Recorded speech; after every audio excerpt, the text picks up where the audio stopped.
જસદણના MLA Kunvarji Bavaliya તેઓ અવારનવાર સમાચારોમાં રહેતા હોય છે। આ અગાઉ આમ આદમી પાર્ટીના નેતા બ્રિજરાજ સોલંકીએ કુંવરજી બાવળિયા પર પ્રહારો કર્યા હતા અને પછી હવે રાજકોટ ભાજપના મહિલા પ્રમુખ સોનલ વસાણીએ બ્રિજરાજ સોલંકી પર પલટવાર કર્યો છે।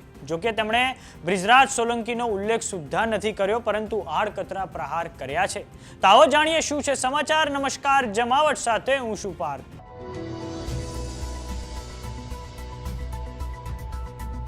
થોડાક સમય અગાઉ રાજકોટ જિલ્લાના જસદણ ખાતે નગરપાલિકા ભવનનો લોકાર્પણ કાર્યક્રમ યોજાયો હતો, જેમાં જસદણ વિછિયા વિસ્તારના ધારાસભ્ય અને ગુજરાત સરકારના કેબિનેટ મંત્રી કુંવરજી બાવળિયા હાજર રહ્યા હતા। તે સમયે રાજકોટ ભાજપના મહિલા પ્રમુખ સોનલ વસાણીએ આમ આદમી પાર્ટીના નેતા બ્રિજરાજ સોલંકીનું નામ લીધા વગર તેમની પર પ્રહાર કર્યા હતા અને કહ્યું હતું કે આ લોકો અહીં દોડ્યા આવે છે।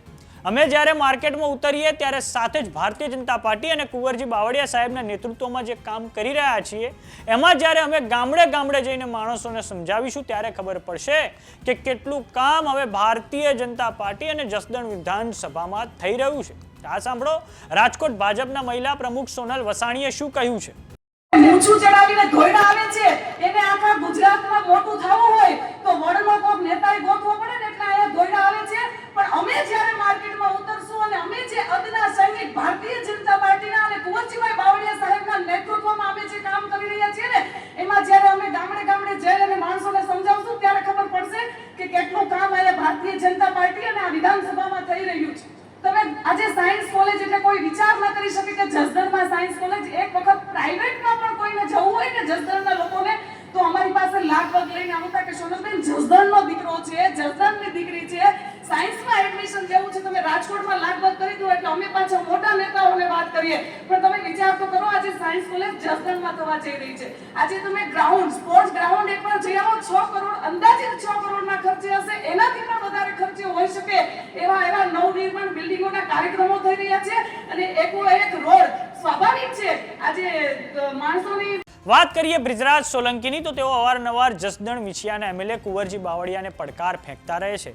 આ પછી એકવાર તો કુંવરજી બાવળિયાએ પણ બ્રિજરાજ સોલંકીને જવાબ આપ્યો હતો। આમ હવે બ્રિજરાજ સોલંકી સૌરાષ્ટ્રના રાજકારણમાં આમ આદમી પાર્ટીનો કોળી સમાજનો એક ચહેરો છે।